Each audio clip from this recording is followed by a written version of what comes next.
ನಮಸ್ಕಾರ. ನ್ಯೂಜಿಲೆಂಡ್ ಗೆದ್ದಿದ್ದಕ್ಕೆ ಶ್ರೀಲಂಕಾ ವಿಶ್ವಕಪ್ನಿಂದ ಹೊರಗೆ.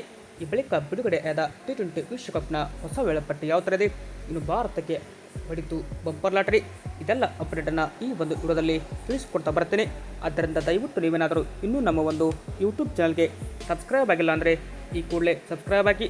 ಹಾಗೆಯೇ ನೀವು ಈ ಬಾರಿಯ ಟಿ20 ವಿಶ್ವಕಪ್ನಲ್ಲಿ ಸೆಮಿಫೈನಲ್ ತಲುಪಬಲ್ಲ 4 ತಂಡಗಳು ಯಾವುವು ಎಂಬುದನ್ನು ಕೂಡ ತಪ್ಪದೆ ಈ ಕೂಡಲೇ ಕಮೆಂಟ್ ಬಾಕ್ಸಲ್ಲಿ ಕಮೆಂಟ್ ಮಾಡಿ.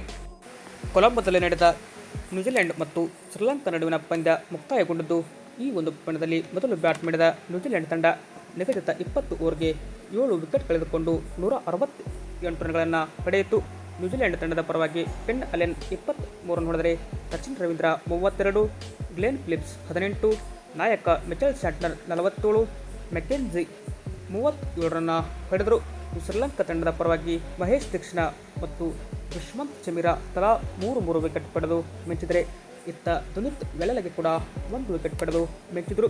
169 ರನ್ಗಳ ಟಾರ್ಗೆಟ್ ಬೆನ್ನದಂತಹ ಶ್ರೀಲಂಕಾ ತಂಡ ಆರಂಭದಲ್ಲಿಯೇ ಪವರ್ ಪ್ಲೇನಲ್ಲಿ ಆಘಾತ ಅನುಭವಿಸಿತು. ಪ್ರಮುಖ 3 ವಿಕೆಟ್ಗಳನ್ನು ಕೇವಲ 20 ರನ್ ಆಗುವಷ್ಟರಲ್ಲಿ ಕಳೆದುಕೊಳ್ಳಿತು. ಇನ್ನು ಶ್ರೀಲಂಕಾ ತಂಡದ ಪರವಾಗಿ ಕುಶಾಲ್ ಮೆಂಡಿಸ್ ಅವರು 11 ರನ್ ಹೊಡೆದರೆ ರತ್ನನಾಯಕಿ 10, ಕಮಿಂದು ಮೆಂಡಿಸ್ 31, ವೆಲಲೆಗೆ 29 ರನ್ನ ಪಡೆದರು. ಅಂತಿಮವಾಗಿ ಈ ಒಂದು ಶ್ರೀಲಂಕಾ ತಂಡ ನಿಗದಿತ 20 ಓವರ್ಗೆ 8 ವಿಕೆಟ್ ಕಳೆದುಕೊಂಡು 107 ರನ್ ಅಷ್ಟೇ ಪಡೆಯಲು ಶಕ್ತವಾಯಿತು. ಈ ಮೂಲಕ 61 ರನ್ಗಳ ಹೀನಾಯ ಸೋಲು ಅನುಭವಿಸಿ ಟಿ20 ವಿಶ್ವಕಪ್ನಿಂದ ಹೊರಬಿದ್ದಿದೆ. ಇನ್ನು ನ್ಯೂಜಿಲೆಂಡ್ ತಂಡದ ಪರವಾಗಿ ಸಚಿನ್ ರವೀಂದ್ರ 4 ವಿಕೆಟ್ ಪಡೆದರೆ Matt Henry 2, Mitchell Santner 1, Glenn Phillips ಕೂಡ 1 ವಿಕೆಟ್ ಪಡೆದು ಮಿಂಚಿದರು. ಈ ಬಳಿಕ ಬಿಡುಗಡೆಯಾದ ಹೊಸ ಅಂಕಪಟ್ಟಿ ಕಡೆ ನಾವು ನೋಡ್ತಾ ಬರೋದಾದರೆ, ಮೊದಲ ಗ್ರೂಪ್ನಲ್ಲಿ ವೆಸ್ಟ್ ಇಂಡೀಸ್ ತಂಡ ಮೊದಲ ಸ್ಥಾನದಲ್ಲಿದ್ದರೆ, ಎರಡನೇ ಸ್ಥಾನದಲ್ಲಿ ಸೌತ್ ಆಫ್ರಿಕಾ, ಮೂರನೇ ಸ್ಥಾನದಲ್ಲಿ ಭಾರತ, 4ನೇ ಸ್ಥಾನದಲ್ಲಿ ಜಿಂಬಾಬ್ವೆ ತಂಡ ಇದೆ.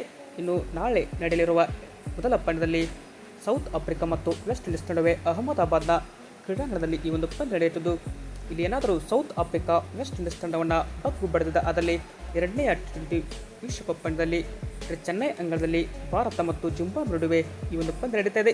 ಈ ಒಂದು ಪಂದ್ಯದಲ್ಲಿ ಭಾರತ ಸುಲಭವಾಗಿ ಜಿಂಬಾಬ್ವೆ ವಿರುದ್ಧ ಗೆದ್ದರೆ, ಭಾರತ ಉಳಿದ ಪಂದ್ಯ ಗೆದ್ದರೂ ಕೂಡ ಸೆಮಿಫೈನಲ್ಗೆ ಎಂಟ್ರಿ ಕೊಡಬಹುದು.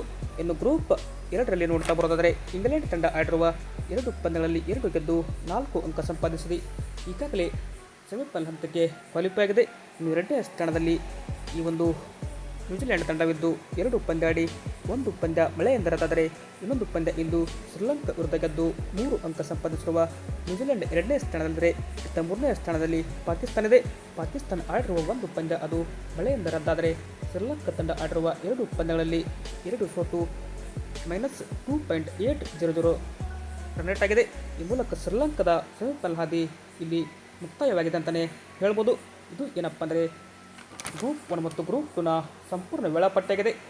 ಹೀಗಾಗಿ ನೀವು ಈ ಬಾರಿಯ ಟಿ20 ವಿಶ್ವಕಪ್ 2026ರಲ್ಲಿ ಭಾರತ ಸೆಮಿಫೈನಲ್ ಹಂತಕ್ಕೆ ತಲುಪುತ್ತದೆಯೋ ಇಲ್ಲವೋ ಎಂಬ ನಿಮ್ಮ ಅನಿಸಿಕೆಯನ್ನು ಕೂಡ ತಪ್ಪದೆ ಈ ಕೂಡಲೇ ಕಮೆಂಟ್ ಬಾಕ್ಸಲ್ಲಿ ಕಮೆಂಟ್ ಮಾಡಿ. Thank you.